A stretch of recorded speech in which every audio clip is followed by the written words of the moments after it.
Let's cross live to Malaysia-based founder of Emir Research, Dr. Rais Hussin. Now, many thanks for joining us on the programme today. So, the Malaysian Prime Minister Anwar Ibrahim emphasised the need to apply pressure on Israel so it stops its provocative actions. If this is indeed his position, what do you think are the conditions he believes must be met to reach a genuine resolution between Israel and Iran? I think Prime Minister Anwar Ibrahim rightly pointed out, no resolution is possible without holding Israel accountable for its repeated acts of provocation, violence and terrorism. A fair resolution must include an end to asymmetrical impunity. Israel is allowed nuclear ambiguity and endless Western backing, while Iran is demonized for a program it has legally renounced. Now, the real question is not disarmament, but double standards. Iran has hosted inspections and enshrined a nuclear fatwa edict in law. Israel refuses both. A just outcome, as you asked, requires, number one, a credible accountability mechanism, not just U.S. vetoes at the United Nations Security Council. As immediate moratorium on arms shipments until international law is upheld. We all know international law has been broken like no other. Narrative parity. Palestinian dignity must no longer be buried under Western guilt narratives. And Global South isn't asking for conflict, it's asking for coherence. It's also important to notice clearly that diplomacy is being used as a tool of war. Prolong and attack and then go into diplomacy, prolong, attack, and go into diplomacy. I think this must be stopped. Talk us through why we're seeing such a strong reaction from people across the Global South to what we're seeing happen between Israel and Iran. Across South Africa, across Indonesia, Pakistan, Malaysia, everywhere, even parts of Latin America, we are seeing public mobilization in solidarity with Iran. Not out of ideological alignment, but resistance to bullying. I think bullying becoming another tool hidden within this diplomacy. In South Africa, Malema and others have openly declared that Iran is being punished for its independence, a sentiment it caught across the continent. This isn't a defense of Iranian government, but a stand against Western hypocrisy and selective outrage.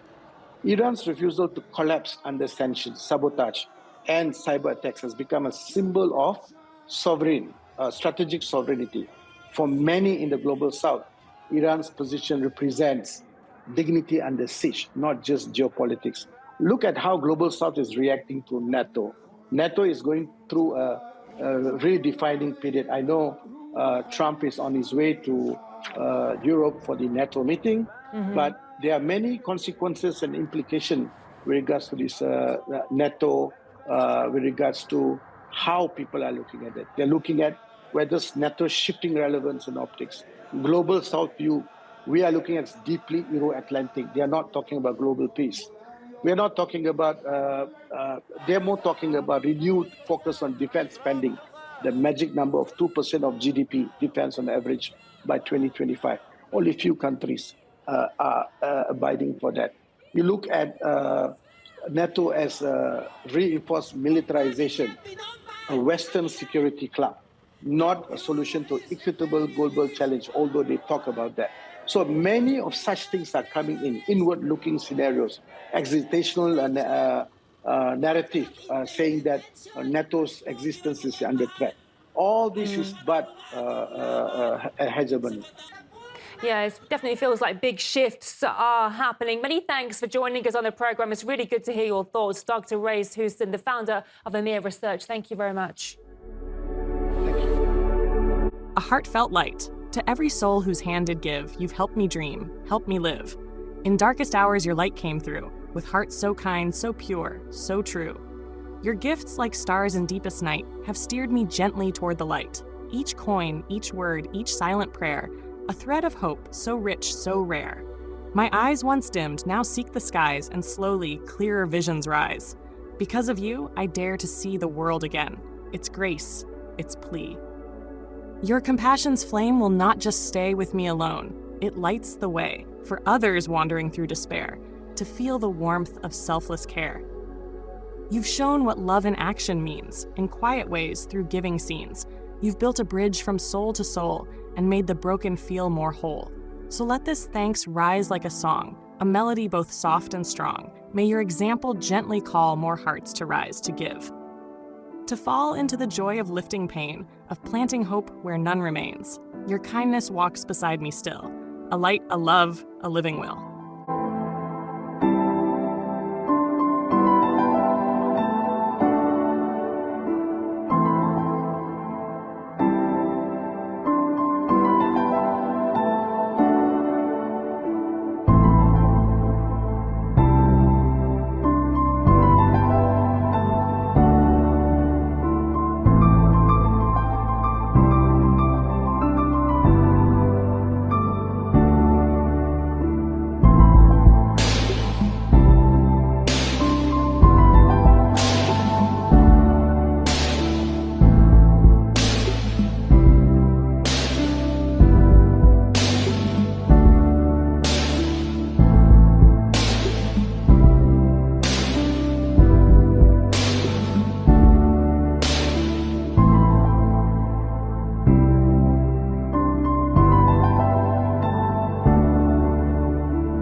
Don't forget to hit that subscribe button to show your support.